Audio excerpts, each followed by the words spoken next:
Greetings and salutations, I am Skojo in 360. I'm vibrating off the planet. I have been waiting to do a documentary for a year. It's one I've been involved in. We kind of got the money, but we've been sitting for a year, and now we got the green light. Not only did we get the green light, we start shooting in like less than 2 weeks. The main shooter I had can't do it. I'm more of an editor than a shooter, but guess who's now a shooter? That's right.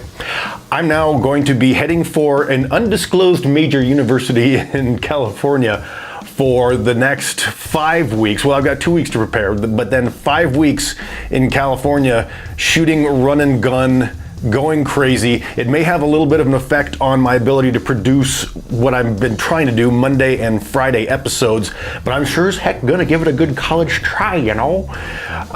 So I'll be bringing my 360 camera, but this is a traditional, flat video documentary I'll be shooting.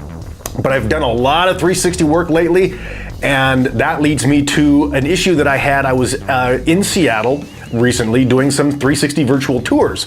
And I don't know if you realize it, but cannabis is legal in the state of Washington.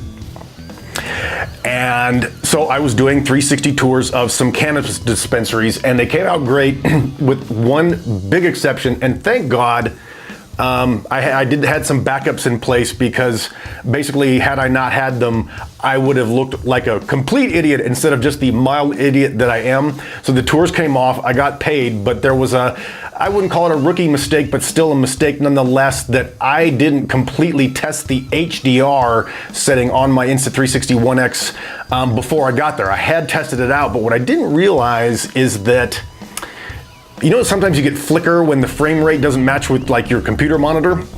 Well, the same thing happens with HDR under some lighting conditions, because you've got basically, I believe it's 2 or 3 levels of video that are being recorded, and under certain lighting conditions, they start to strobe. Let me give you an example. For the record, it was called Dockside Cannabis. They were wonderful people. They have 4 locations throughout Seattle in case you feel like sparking up.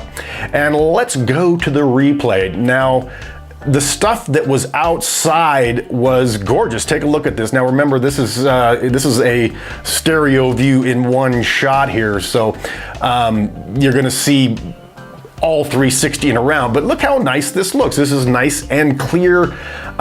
You don't see a lot of action because there's not much going on, but the colors are good, the shadows are good. I love that little red bike. This got turned into a hotspot on a 360 virtual tour. You could click on it and then you're surrounded by it. So really good looking outdoors, loved it. It was when I got indoors that things got really a little bit ugly. Take a look at what I ran into once I got in and started running inside. Now see that strobing? As I understand it, that's the layers of HDR that are sort of conflicting with each other. And it happens, and then it goes out for about 5 seconds, and then it happens again, and it basically makes the tour completely worthless, because you don't want somebody having an epileptic convulsion because they did your 360 tour. So you got to be careful with the HDR mode, that if you're indoors, you might end up with some of this strobing. It's quite embarrassing. Thank goodness. Now I'm going to do a full tutorial about how to do virtual tours, but I'll give you the pro tip is I shot backups.